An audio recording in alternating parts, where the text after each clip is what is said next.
জাকাত না দিলে সালাত সফল হয় না, কারণ নফসের প্রবৃত্তিগুলোকে যদি নিজের ইচ্ছামতো ব্যবহার করতে দেওয়া হয়, তবে সে দুনিয়ার সাথেই শক্তভাবে গেঁথে যাবে। তখন আল্লাহর সাথে সংযোগ বা সালাত আর থাকবে না। নিজের শক্তি ও সম্পদ আল্লাহর সেবায় সঁপে দেওয়ার কাজে যারা সবসময় ব্যস্ত থাকেন, তাদের অহেতুক কথা বলার সময় কোথায়?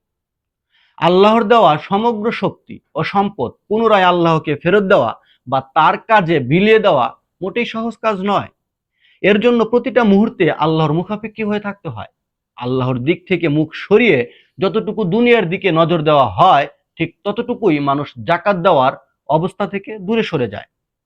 জাকাত দিতে চাইলে প্রতিটি মুহূর্তে সজাগ থাকতে হয়।